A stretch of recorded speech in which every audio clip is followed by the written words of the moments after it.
Brought to you by Palvi Agrico. आता शेतीसाठी जे काही लागणार ते घरपोच मिळणार, तेही मोबाईलच्या एका क्लिकवर. नाही, मग माझी इच्छाच पुरी झाली म्हणून थोडक्यात मी शेतकऱ्याचं पोरग आहे, आंदोलन सुरू आहे. कुणी मीच करावं या हट्टातला मी नाहीये. शेतकऱ्यांना आपल्या न्याय कसा मिळेल, त्याच्या पदरात काय पडेल याच्यासाठी समाधानी राहणार आहे. आपल्याला जर सगळ्याला नेतृत्वाची हाव लागली तर शेतकरी संपून जाईल. म्हणून आपल्याला सगळ्यांना एक जणांना ताकद देणं गरजेचं आहे. त्या पद्धतीने आम्ही सगळ्या राज्यातले शेतकरी एक जीवानं आंदोलनाच्या पाठीशी आहेत. 3,000 2,000 याला मदत म्हणतात काय? सगळं संसार शेतकऱ्यांचा उद्ध्वस्त झाला. रानाचे रानं वाहून गेले, त्यातलं पीक वाहून गेलं, त्यातल्या कोंबड्या वाहून गेल्या, घरात असणारं सगळं धान्य, कपडे, शाळेतले पोरांचे सगळे दप्तरं वाहून गेले. आमच्या शेतकऱ्यात असं आहे की आम्ही शेतात कामाला जाताना असणारं मंगळसूत्र किंवा कानातलं हे कधी शेतात नेत नाही तर घरात ठेवतो. ते घरात ठेवलेलं सुद्धा सोन्या नाण्यासहित सगळं वाहून गेलं. बाजरी, ज्वारी, गहू असणाऱ्या घरात त्याला कोंब उगले. परत म्हशी वाहून गेल्या, कांद्याच्या चाळीची चाळी वाहून गेल्या, लोकांनी सोयाबीनच्या गंजी घातल्या होत्या त्या सुद्धा वाहून गेल्या.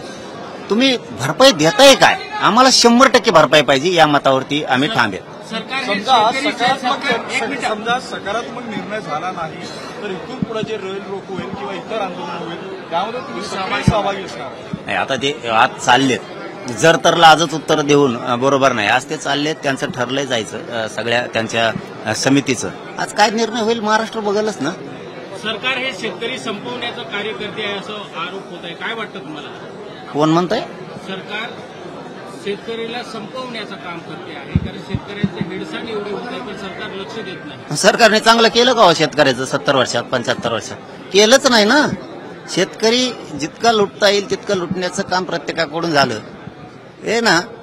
यांचा नीट उभाच करणं गरजेचं आहे. एवढं ना मी आता काय हे आंदोलन कसं आहे माझ्या याच्यामुळे ही होऊ नये, कारण थोडीशी हे असताना अनुभवी लोक असताना आपण बोलू नये असं माझं मध्ये. हे असे नीट करायला आलेले आहेत, त्याच्याशिवाय प्रश्न काय मार्ग, असे नीट करायला आलेले आहेत आणि ती वेळ येणारच आहे असं मला वाटतं. मी न्यायदेवतेबद्दल बोलणार नाही, कारण न्यायदेवताच ही शेवटचा गरिबांचा आधार आहे. परंतु सरकारने मात्र डाव टाकला. प्रतिडाव टाकून त्यांचं षडयंत्र कसं मोडायचं, आंदोलन आपण कसं यशस्वी करायचं हे डाव मात्र आपण खेळणं गरजेचं आहे. त्याशिवाय यशस्वी होणं अवघड आहे. सांगायला आम्ही सगळेच एकामेकाचे कार्यकर्ते. इथं काय आता नेते बघा ना तुम्ही, ज्यांनी उभ्या हयाती घातल्यात यांनी सगळ्यांनी, ते सगळे अरे एका पंक्तीत बसले ना.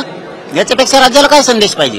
त्याच्यामुळे मोठे पण लहान पण काय नाही, श्रीमंत शेतकरी, गरीब शेतकरी सगळे एका आचारसंहितेखाली जर खाली आले तर हे आंदोलन यशस्वी होत आहे आणि सगळ्यांना बाहेर पडावंच लागणार आहे.